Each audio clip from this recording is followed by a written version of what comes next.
Welcome back to the Pilgrim Faith Podcast, where human wonder fuels the quest for Christian wisdom. Happy New Year from my faithful co-host Dale Stenberg and I. From us to you all, we're glad you're joining us so early in the year after the most epic and perhaps most memeable year of all time, the catastrophic year of 2020. Nevertheless, as we enter with expectation and hope into 2021, things are not so different. All of the problems of 2020 are mostly still around, and we still have to deal with them. And yet, in the human psyche, a transition from one year to the next is a good time. It's a fitting time and a kind of natural time, perhaps, for human beings to sort of step back and take stock of how we want to orient ourselves toward the things that we're afflicted with. There's a lot of cultural turmoil around right now, and there's a lot of turmoil of all sorts of kinds, health crises and whatnot. And a word gets thrown around. A word gets thrown around a lot, especially in the holiday season, and especially as we're trying to think about how to orient ourselves in a complicated world. And that's the word hope. It's perhaps mostly invoked in a sentimental way. Have some hope. It's what is it? Believe the cat poster in the Lego movie. Sure. I suppose there's appeals that are about equivalent with the word hope on Precious Moments figurines and such. Hope, interestingly though, is sort of something in between two. It's a virtue in some ways that sits in between maybe two errors on two sides. On the one hand, there's the possibility that we are so presumptuous, that just good things are going to happen to us, right? And so there's a kind of presumptuous optimism where certainly tragedy or something like that is not going to befall us. Surely all the things in our lives are going to go well because that's just how life works for us, or something like this. And yet on the other side is this kind of cynical look at the calculus of the world. You stare out at all the phenomena and see all the death and suffering, and you just sort of get despairing, or you see how difficult your life is or your circumstances are, and you just sort of see all the gray and black notes of that existence, and you become somewhat despairing. And it's interesting that in the Christian tradition, hope for this very reason it's considered a theological virtue, as opposed to the cardinal virtues, which are things done even by non-believers. There's something distinctive to a relationship to God that is related to the virtue of hope. And the reason hope is related to God, it's directed toward God and rooted in God, is that what hope allows us is to sort of look at our circumstances. And we can see good things in our circumstances, so all Christians should be able to look at all of reality and all of their lives and even things going on in the nation right now and count their blessings, as it were, actually have sincere gratitude towards the pile of goods that's really there. All of these things standing above the abyss of nothing, reflecting the beauty of God toward us. And yet on the other end, we see the effects of the fall extended throughout. We have a reason to look at everything and find things that are in some ways discouraging, things that are kind of depressing or induce the sensation of melancholy. What hope does is it sort of says, like, in the perennial battle between the sort of the optimists and the pessimists, right? Which side is the good or the evil going to win out? What the theological virtue of hope does is it looks at that and says the calculus for deciding that. The calculus for deciding where the world's going is not by this kind of imminent look into the balance sheet of the goods and evils we see around us in as much as we can detect them, but that God is always part of the picture.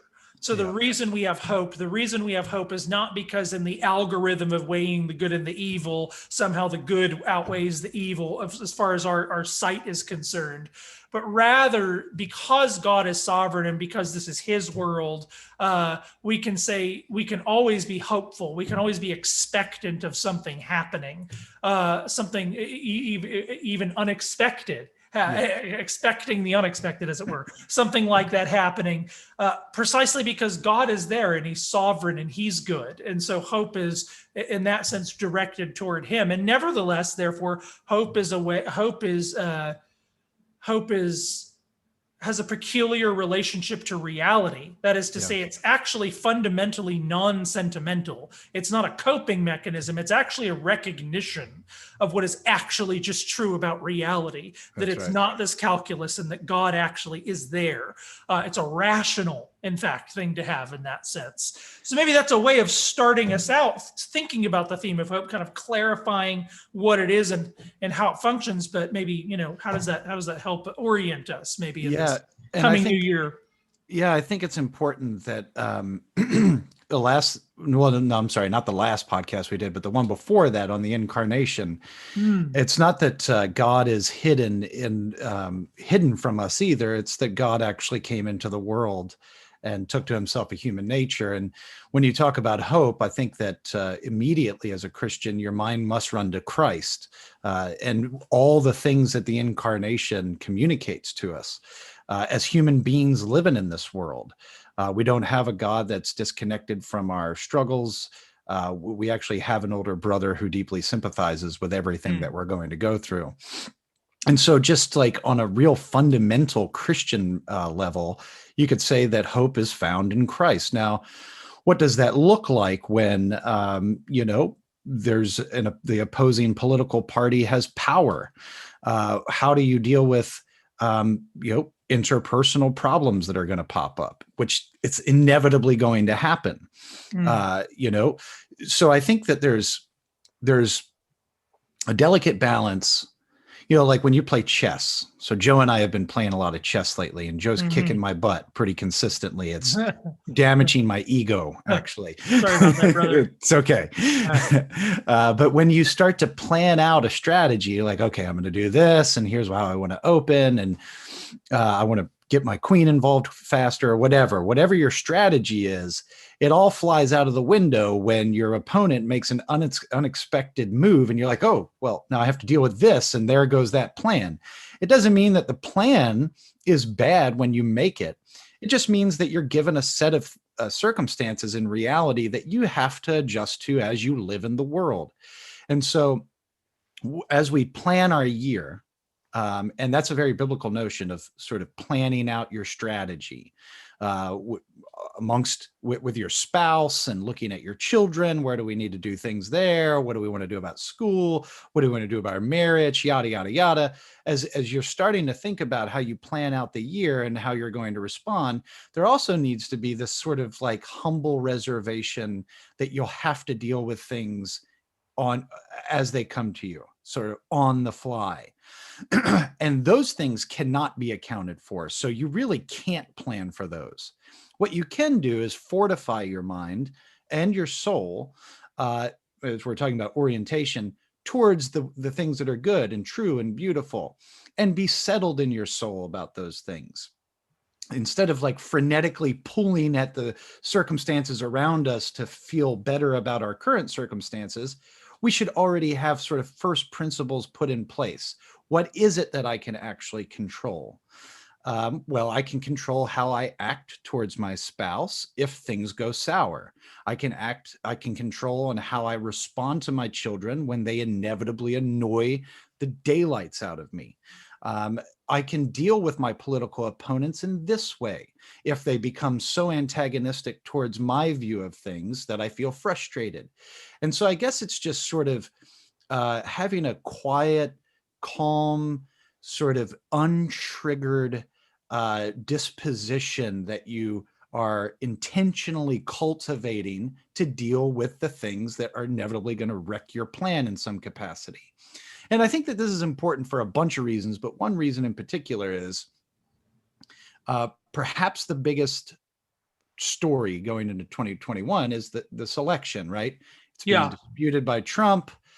There's a rally that's going to take place. There's Republican senators that are saying we're calling for an audit, and we're not the electors in certain states are not going to affirm a Biden presidency. Is Trump going to try to stay in the White House? is there going to be a civil war? Yada, yada, yada.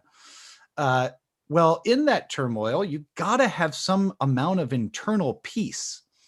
And what you and I talked about, Joe, and then I'll stop talking, is this idea of spiritual warfare, and the distinction between, the physical war and spiritual warfare. And this is your thought, and it's very helpful for me, is that when we're engaged in battling demons, a lot of times we code our opponent as the demon. And I think a better way to approach that, I agree with you, is that we should be fighting a spiritual war for our opponents. In other words, we are preaching a message of liberation from sinful captivity. In Christ, you are free from the influences of the enemy. And our rhetoric then should match that. So instead of coming at our opponents with such harsh rhetoric and sort of beating them up and winning all sorts of points on the internet, if we reframe the way that we talk to our opponents in terms of like, I'm on your side and I have the thing that you need to get out of the bondage that you're in. And we tune our persuasive tools towards accomplishing that purpose, then that's at least one thing we can say to ourselves, I'm committed to doing that this year. And it doesn't matter if nobody else does it, doesn't matter if it's reciprocated, makes no difference to me. In my camp, if I'm berated for doing that, whatever. Outside of my camp, if I'm criticized for doing that, whatever. But this seems to be the way that Jesus has done things. This seems to be the message of the New Testament and how rhetoric is used there. So I'm just going to be committed to not getting triggered so easily, and then calmly trying to move into this really hyper sort of charged atmosphere and be a calm, reasonable voice for the good. And that's just one little plank. That's one little thing that I think we can just resolve ourselves to doing. Right. It's a prominent one, though, especially in our era of social media, where, let's be frank, like it's interesting that we all our observations about social media and the kinds of ways that it shapes us and shapes our emotional life are observations that are easy to make about the sort of nebulous them. Right. This is the problem with social media, is that it cultivates people, those guys over there like this. And we perhaps fail to observe how much social media shapes our very own discourse and our very own relationship to people, and is designed to do that. It's quite directly designed to get you to code people in a certain sort of way and to posture yourself rhetorically to them in a certain way. It rewards pathological communication in a certain in various respects. And I think one of the things, just since we're talking about this particular aspect of our quandary in the year 2021, I think one of the biggest dangers for Christians, I think there's a lot of people sort of going into this year and it's sort of like, okay, there's this huge culture war, and this is finally the time when the sort of team of culture warriors that we've been forging for a generation get to, sort of go out into the battle of Bannockburn or whatever it was in Braveheart, and right. Charge the field with their claymores and and do the thing. And I suppose what disturbs me about that is precisely what you said, is that on the one hand, there's a distinction between, Paul says we don't fight against flesh and blood. We fight against principalities in the air. And even though that can be inflected through persons and nations and ideologies and all that sort of thing, it's very clear in the New Testament. And it's very clear, interestingly, I think, among the exemplars in the Christian tradition, that when we're opposing the enemies of God, you really are opposing something demonic. You're never opposing your neighbor qua neighbor. Your goal is always to win the neighbor. And so when you look at, to me, the greatest exemplars in our generation, the last couple of generations, are Herman Bavinck and C.S. Lewis. If you go read the writings of C.S. Lewis, they're fighting all the same battles. All the things that we're still talking about and fighting about via memes on Facebook, they were fighting those same battles as well, or at least whatever version of those battles existed in their own day. Sure. But their rhetorical approach was always to win the person and fight the idea. In other words, and usually Lewis especially will say, here's idea X that's a problem. And he'll always say, like, I feel the temptation toward that idea too, because I'm a modern person just like you. I was raised in the same world you are. I get why that's attractive. And I have to reorient myself this way because I think that's more mature. And I think you need to as well, because that's good for you. And so when you read Lewis, it's impossible to walk away without thinking this guy's good-willed toward me. I'm not just sort of fodder for his sort of by contrast righteousness badge. Like, I'm not his just comma as opposed to those guys where I'm one of those guys. And therefore, Lewis is persuasive and Bavinck is persuasive because that's not the battle that's going on. And what I see in a lot of circles is sort of an excitement almost. Oh, good, sort of rubbing the hands together. Oh, good, we're at a big culture battle point. Time to get out the soldiers. And I think there's a lack of reflection, it seems to me, on how much of that, even when you have good arguments, even if you have learned your Greek and your Latin when you were 15, and you've absorbed the whole of Western Christendom, and you know all the distinctions and the four causes and your reformed sources, and you're thrust out into the world to go fight socialism or whatever it is. Right. You can still entirely be an ideologue. You can still be possessed of an ideology where what's actually going on with you at your basic motivational structure. And I think we need to see that this is frequent. This is not just a random thing. This is common.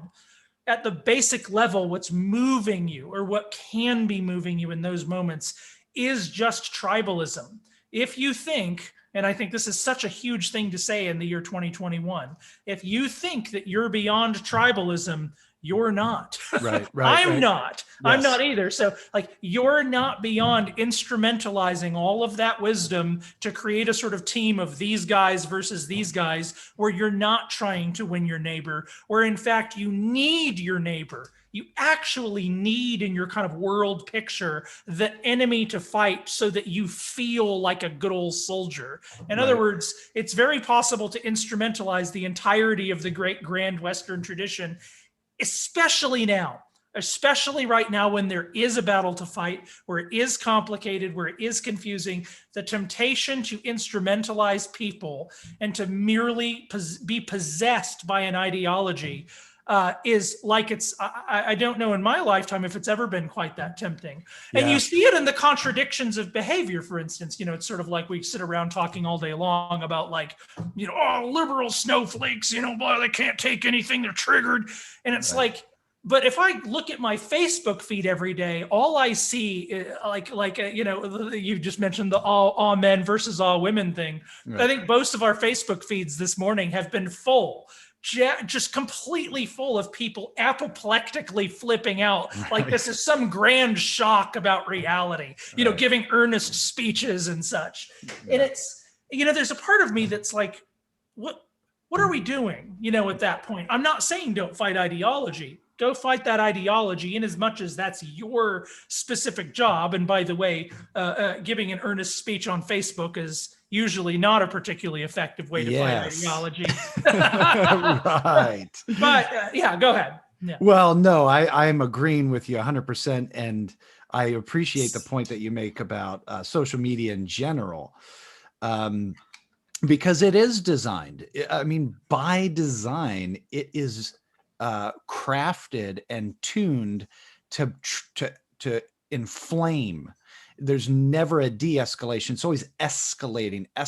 I was telling Joe earlier when him and I were talking that I get these ads, these sponsored ads for, like, the little games. I don't know. I don't play games on my phone or whatever, but one of the big, bold headlines, the big marketing ploy that they're trying to suck me in with is, I've never felt anxiety before, like, playing this game.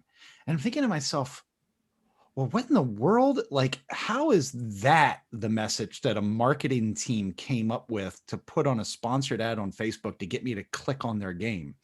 Is it really that people are addicted to some level of like constant nervous energy they carry around with them? But then again, I'm like, well, that's what I feel in some capacity. Like, I feel the tense shoulders. I feel the jaw clenched when I'm like, in the digital space. And so perhaps another real practical thing going into 2021, something that we can control in some level, is to like scale that back. Maybe like put real firm parameters in our life about the exposure to digital media. And then when we do partake, be intentional about, spreading things like, and here's what I think, and this is important. What you and I are not saying is that you win the world with like daisies and flowers No, and yeah, puppies and, just yeah. go out and gush over everyone. And that's going to save the world. But what we are saying is there is a prudential wielding of your presence that communicates either a true spirit of persuasiveness, and then there's a sort of erratic and ironically triggered response that just goes out and tries to save the world in comment sections. Like, you're not doing that. You're not changing the world by screeching at people on liberal Facebook pages. You're just not.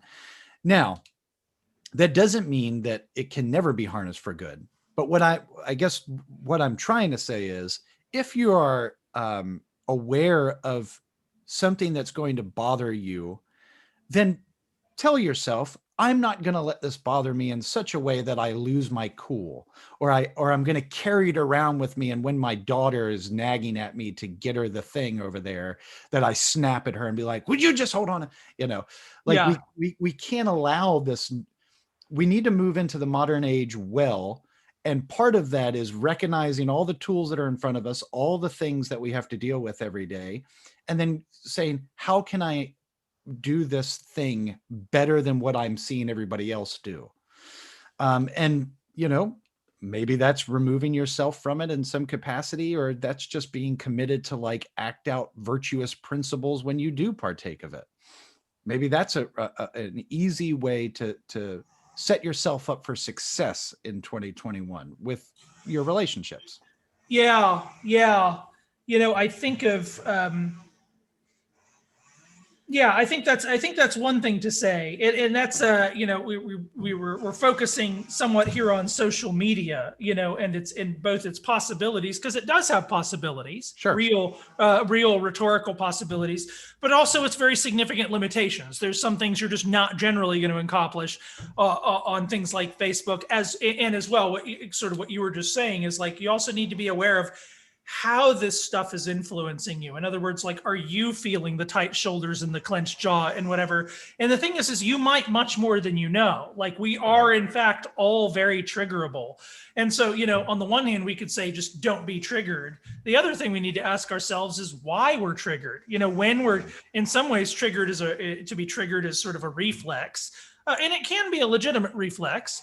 It's just really just saying you reacted negatively, right? Sure. But nevertheless, it's worth asking why, you feel that passion, sort of that heat rise in your chest or whatever it is when you encounter a certain thing.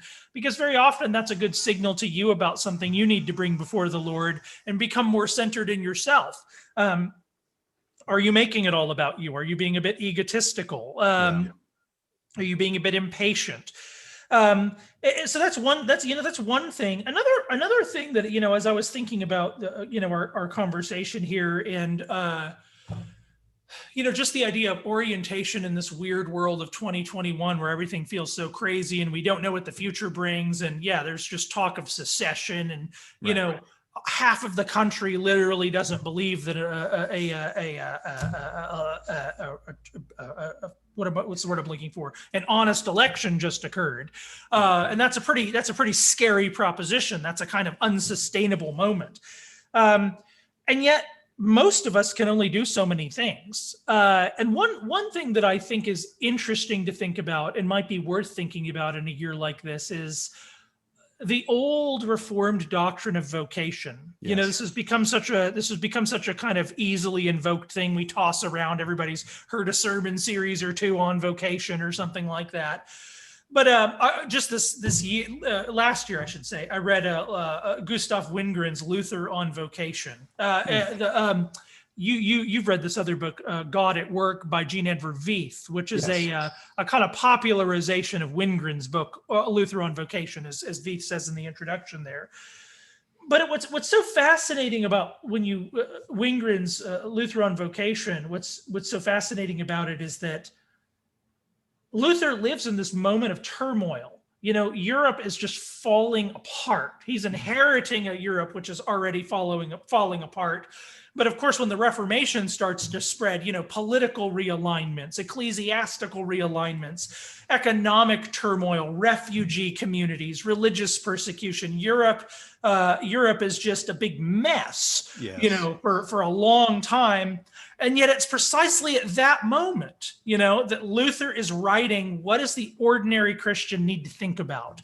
And Luther's doctrine of vocation in some ways is very much suited to this. And there's a lot of kind of modern inflections of it. It's just go help your neighbor. You could be wasting your time doing a bunch of things, but you're good at something. You actually do have, God is just as in the church, so in the Commonwealth, God has given you gifts to go offer your neighbor, and that's how he gets to your neighbor.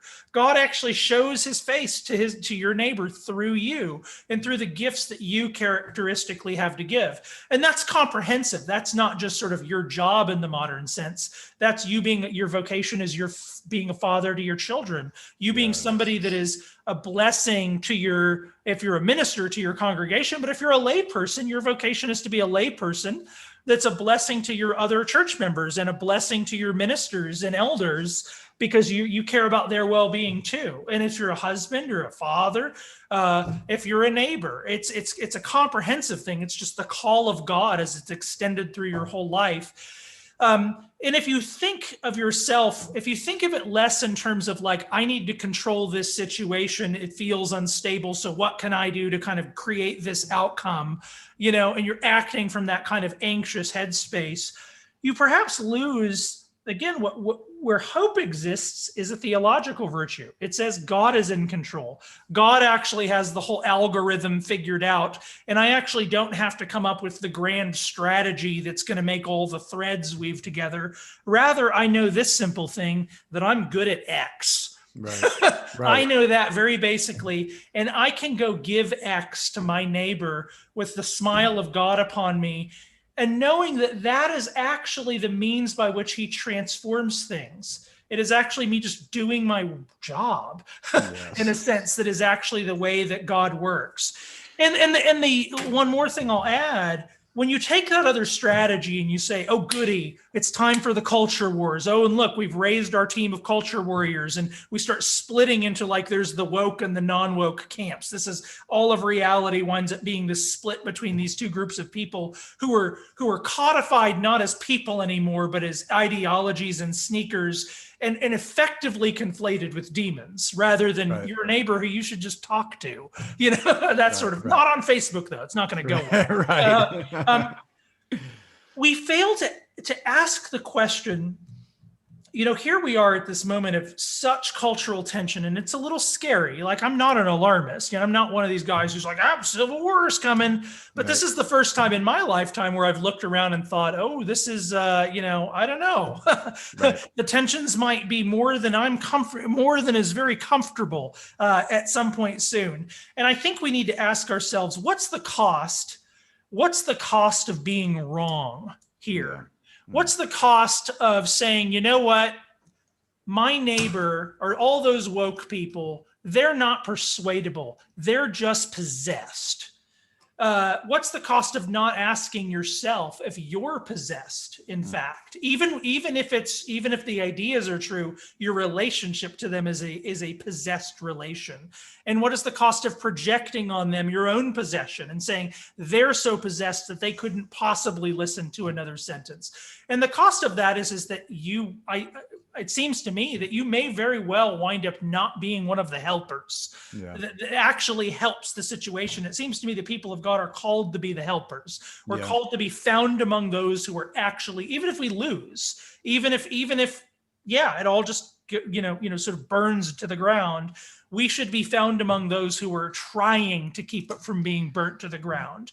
My friend David Kotler, he has a wonderful analysis. This will be fun, but he has this wonderful analysis. Have you seen the movie The Big Lebowski, Dale? Of course. Oh, of course. Yes, like I shouldn't even have asked. Right, come on. But he has but he has this wonderful analysis that this is where I learned the phrase "the cost of being wrong." And I'm a tribute to David Kotler. This is his insight, not mine. But he talks about how it's a film about certainty in some ways. You have these three bowler friends, Jeff Bridges, Steve Buscemi, and John Goodman. Yes. And what's interesting is that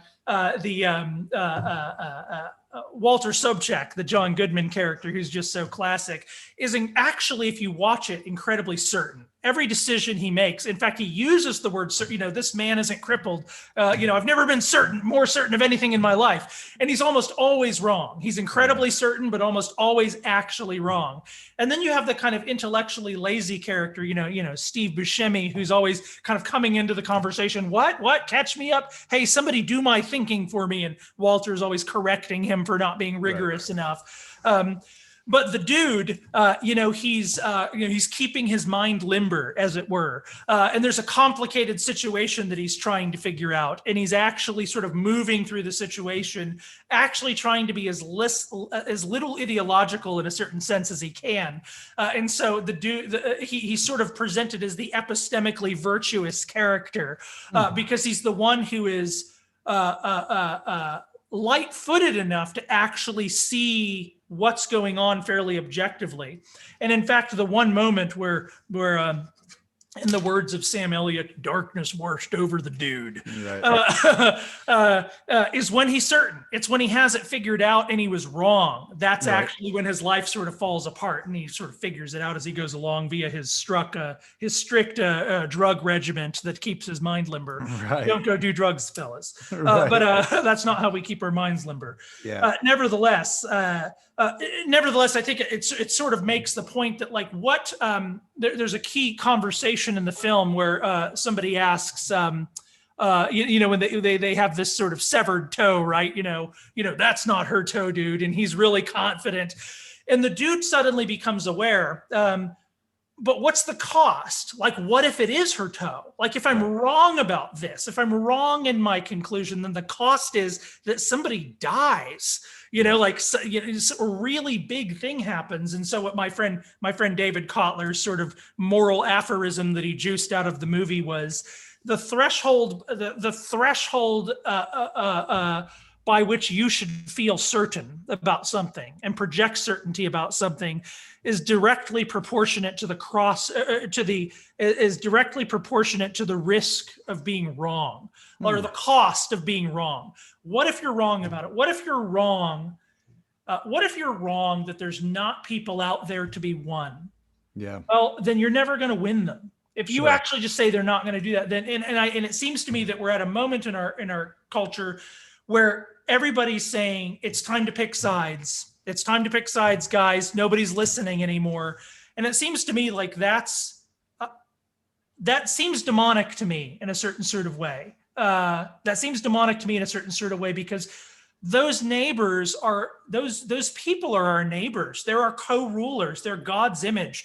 They're rulers. Yeah. God has placed them on this earth to be rulers over this earth. They're kings and queens. They're sons of Adam and daughters of Eve. Yeah. And if your heart is not to redeem that reign, redeem the reign of your neighbor, then I'm not sure you're fighting the right battle. Yeah. And I feel that, just from my own experiences, because I think you get, here's how it works for me. Here's how it's sort of a concentric circle of reasoning moves out from an encounter.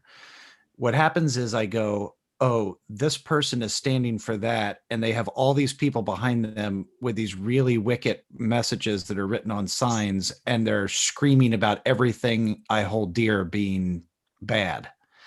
And I have children, and my children are growing up in this country, and these people are vying for power in the country. And I don't want my children to be hurt or injured or harmed by them.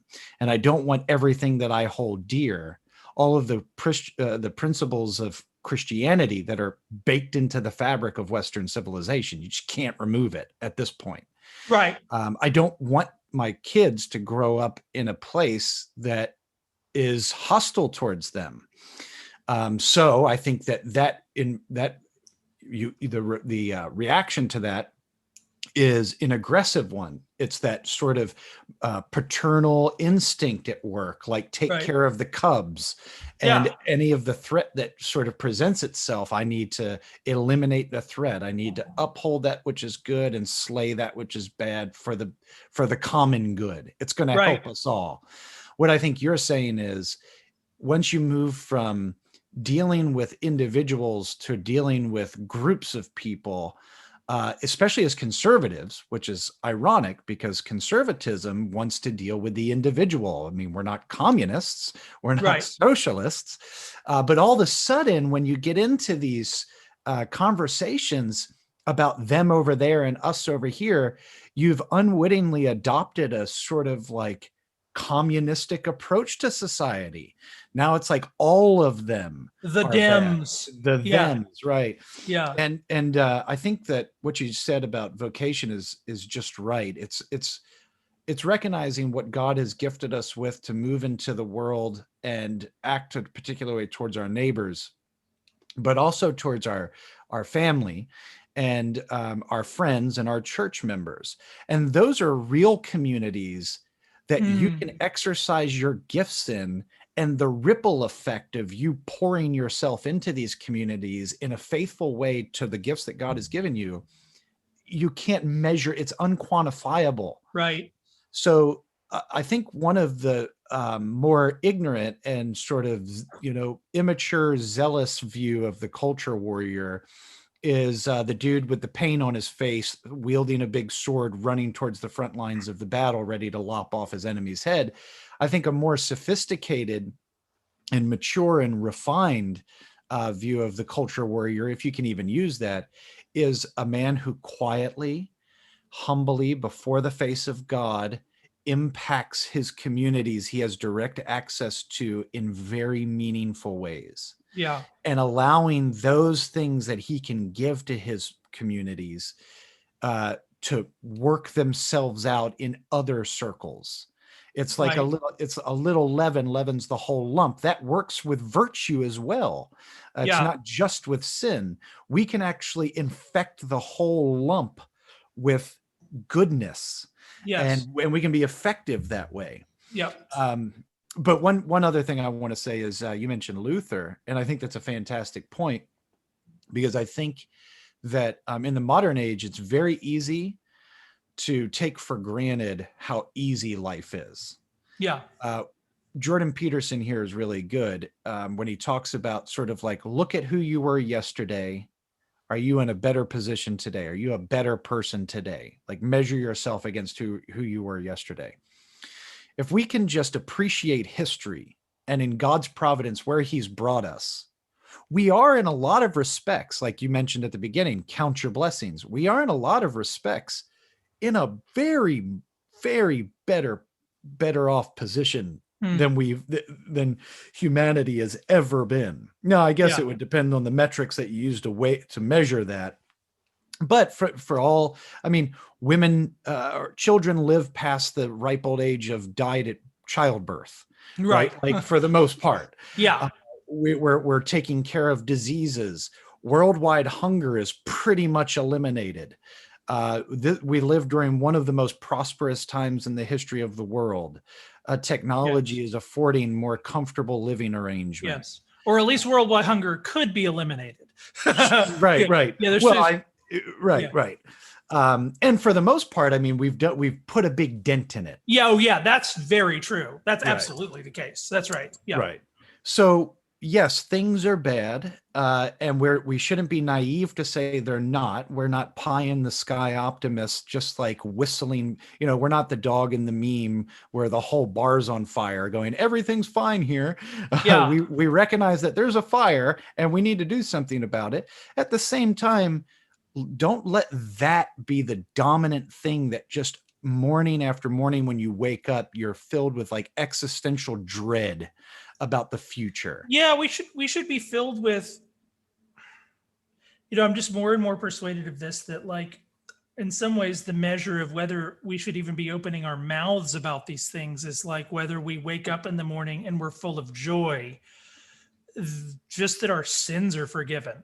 Right. Like, do we wake up in the morning and enjoy, and I'm not speaking, I need more of this. God help me. Me too. But to wake up in the morning and move with the joy that I'm united to Christ, all that is his is mine, that my sins are forgiven, that I have the Holy Spirit with me, a friendship with the Father. And I think when you have that, and then you start to code all of your life as just the stuff he's given you to do, like code providence, code to the world that you've inherited. I mean, one way to look at your circumstance, here we are Christians in 2021, God has counted us worthy to serve him in precisely this moment, yes, with precisely all of these details. And that's an enormous blessing. Again, going back to that Adamic language, your calling is to be fruitful and multiply and fill the earth and subdue it and rule over it, and inflected through the Great Commission to make disciples of all nations. Those things kind of hinge together in some ways for the Christian. Nevertheless, it's a good thing. You've been given a life and much to do, and have been called into this precise circumstance. And what we need, right, well, as we were just talking about, is on the one hand, that basic sense of vocation, what it means to rule in this world is really to just respond to God's call, given with who you are in a more immediate circumstance. But then there is that wider picture, which is harder to interpret, and perhaps where we need to be less confident in a certain sort of way. I know that some people would be nervous about that, but it's harder to say like, well, here's the problem going on in the whole world. Well, there's a lot of details there, maybe you need to qualify it a bit. It's easier to say like, my kid is being rude and I can correct him. That's a little simpler of an exchange there. And it's worth clarifying, as we talked with our good friend Joe Rigney last time, it's worth clarifying that the point here is not sort of like become moderate. People are choosing sides and you get the middle team. Yeah. Be as right wing or left wing as you think you need to be. The point here is the point here is really about ideology. The point here is really about, are we the kind of person who conceives of our role in the civilization that is in some ways at a moment of intense fracture? Do we conceive of our role as effectively getting rid of and establishing a certain concrete set of bodies, an actual tribe in some living way? Or do we see like, I'm animated perhaps by this very conservative idea? I'm animated by ideas that come from, for crying out loud, medieval Europe. Right. I'm thinking about Thomism over here. I'm not exactly progressive.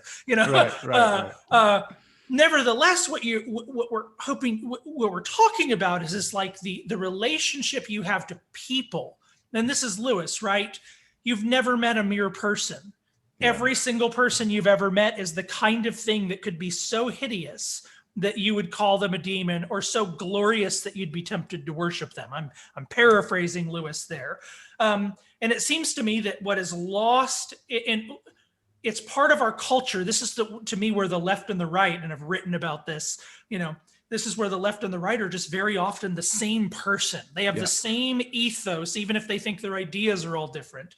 They code each other as though they're simply an ideology in a pair of shoes. Yeah. And that's not what any human being is.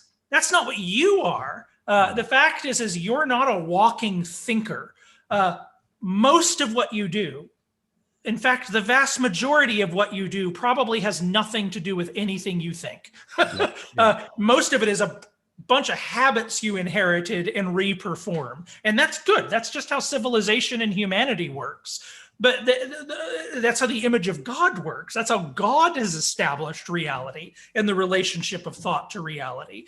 And in a sense, what I think we're saying here is like, as we think about in this moment of tension, how do we orient ourselves? How do we live in hope and look at the circumstances we have? Well, part of it is to bring, in some ways, to kind of instantiate hope in the world as that hoper of all things to your neighbor. Yeah. Are we, because of Christ doing this very thing with us, because Christ himself came into the world, and you can just imagine, I mean, how much reason did Christ have to say, oh my goodness, these 12 guys, they never get anything right. Right. They're so pickful, and they're trying to pick the right and the left hand of God. And if Christ was as patient as most of our culture warriors, well, we would be screwed. Yes. But can we nevertheless enter that world as hope-filled people and then say, like, you know what, yes, this guy has crazy ideas, but I see a human being there who is related to God in this way. I know because God made them that way, that they're related to God in that way. And so I can just talk to them as a human being, and I can say, hey, let's talk about that. Well, what about this? And I don't need to be triggered and be like, right. Oh, he, she, you use your pronouns after the, get away from that. We're fine. Like God can handle it, Yeah. And you're right. And as we're sort of like wrapping up here, I do want to say, yes, that's correct. There's I guess it's an old saying. It might be an old saying, but there is a saying when you're training a marksman, slow is smooth and smooth is fast, right? So when you're trying to hit your target, when you're putting your target in your scope, you're trying to be as smooth as you can, and that requires you to be slow and steady. But if you can master that, then you become quicker, because then you won't have to take 5 or 6 shots. You take one well-aimed shot. I like the red state example here. And